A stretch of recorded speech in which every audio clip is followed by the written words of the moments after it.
Welcome to the Business Blast Podcast. I'm your host, Tyler Wagner. This episode is brought to you by Authors Unite. Authors Unite provides you with the support you need to finish your book.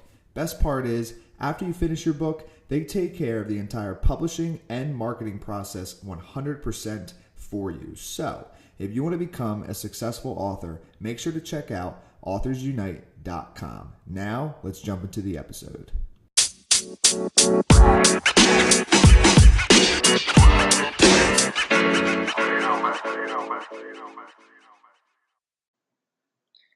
All right, everyone. Welcome back to another episode of the Business Blast Podcast. I'm your host, Tyler Wagner.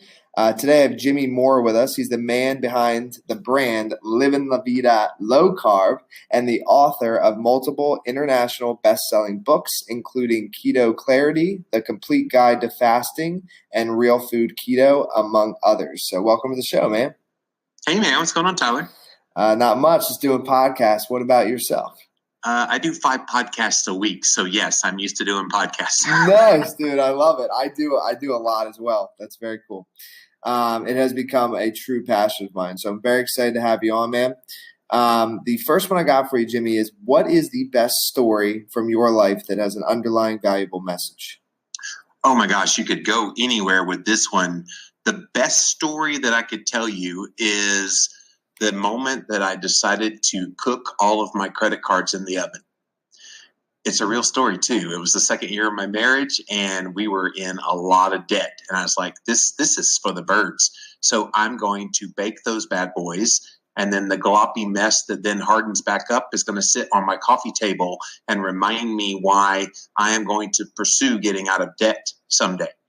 And it was one of the most powerful things and scary things all at the same time, Tyler, that has now guided my life of I need to make more responsible choices about how I live my life so I don't ever get in that mess again. Absolutely. So wait, I just want to clarify. You actually did put them in the oven? I actually did. We had about 15 credit cards at the time, and I turned the oven all the way wide open, like 450, 500 degrees, and I cooked them for 5 minutes, and they melded together just perfectly. In fact, there was like a little impression of one of the cards on the bottom of the pan that we had to like scrape off so nobody would steal our number, but that actually happened. That is awesome, man. The next one I got for you is what is the most valuable piece of information we should know that's within your expertise or industry? The most valuable information you need to know is you're the boss when it comes to your health. Too many people abdicate the responsibility for their health to doctors, to dietitians, to all of these so-called health experts. We have too much information at our fingertips these days, thanks to the internet, thanks to podcasts, thanks to books, that it's silly to rely on all of these people to tell you what to do in your health. I say you use them just like a business would use a consultant in their business. You need to hire them in the same way. They're merely consultants in you incorporated, and then you make the final decision about what's right for you. So if you don't want to take a prescription medication, that's up to you. Don't let that doctor convince you that you must do it or you'll die. And then what is your best piece of overall business advice, so not necessarily industry specific? Authenticity. I think there's too many people that get into the world of business and they try to build a brand and they try to become something in business, and they do it for the wrong motivations because they try to be what they're not. And when you try to be what you're not, guess what? That fakery, that foolery, that nonsense that is not who you really are, people will read that so fast it won't even be funny. So one thing that served me very well is I'm always 100% authentic, transparent, and what you see is what you get. And if you like me, you stick around. If you don't, you move on. Everybody's happy. Absolutely. And just to chime in there, I think like even if you could pull off the fakery, one thing I've always thought is like it's not really you, so you could never like scale it anyway. You know what I mean? Well, there's no fulfillment there either. Yeah, like eventually if you do something you don't like it, but it's like successful, eventually I think you would end up burning yourself out, you know?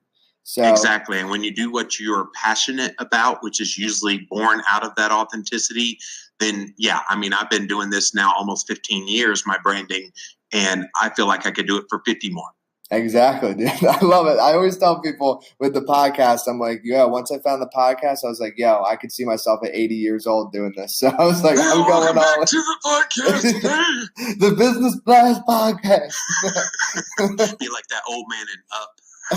I hope you can hear me because I can't hear myself. What'd you say? I'm sorry. Dude, well, I don't look forward to that, but I'm ready whenever that comes. Say that. You and I need to do a podcast in our late 80s or something. Yeah, dude. Let's schedule that after. The old farts podcast. There we go. Oh, dude, that's so funny. So the next one I got for you is if you could give your younger self one piece of advice, what would that be? Don't sweat the small stuff. I know that's kind of cliche, but oh my gosh. So many young people these days, and even myself when I was in my early 20s, I was so stupid. I didn't realize that all the stuff that we're so angry about and all the things that we get so upset about and obsess about really are nothing at the end of the day. I would learn to laugh more, to have more fun along the way, which I've always been pretty happy-go-lucky fun, but I was a little more serious than I am now. Now I like to be a little goofy, and that's who I am. And be yourself is probably the biggest thing I would tell that young man. Don't be afraid to be yourself, because yourself is what's going to attract people to you later in life. And it could tie in. So in your opinion, what is the key to happiness? The key to happiness is loving yourself. Because if you don't love yourself, you'll never truly find happiness in this world or any other world that you live in.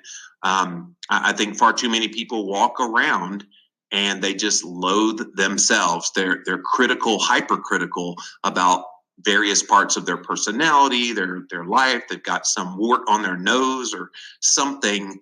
Everybody's got some kind of hiccup on their body, and you just got to be good with that. And what I tell people is that makes you unique. And so if you're unique, you stand out. I would rather have that one-of-a-kind thing than the lemming all day, every day.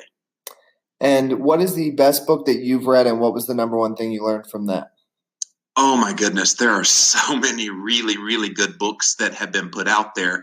I could be all spiritual and say, I read the Bible and it changed my life, and it did.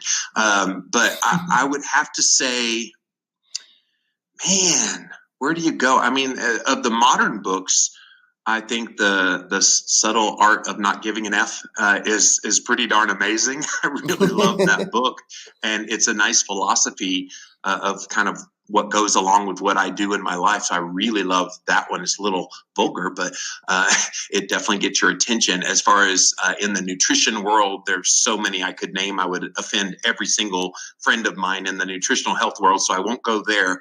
I guess we'll go with Mark's book. That's probably the one that's really stood out to me. And what is your favorite quote and why? Yeah, so I'm not a quote guy.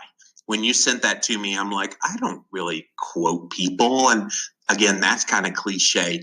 My quote is, I don't like quotes because I would rather be an original thinker and yes, guided by past people, but I live in the moment, and sometimes people dwell on quotes too much. So I'm going to be that weirdo on your podcast that says, I don't have a favorite quote. I love that, though. That's awesome, brother. Yeah, thanks for coming on. The last one I got for you before we let you go is, where's the best place for people to find you online? Oh, I'm so super easy to find. I am, my branding is Livin, Vida, Low-Carb. So gee, imagine that, livinlavidalowcarb.com. So it's Livin without a G on the end. And yes, I was a Ricky Martin fan. No, he's not relevant anymore. But back in the day, he was when I started back in 2005. But yeah, or you can Google my name, Jimmy Moore. The first 3 pages is literally all my podcasts and books and everything. Awesome, man. Thank you again for coming on. Yeah, man. The podcast you just heard was published with Anchor. Got something you want to say to the creator of this show? Send them a voice message using the Anchor app, free for iOS and Android.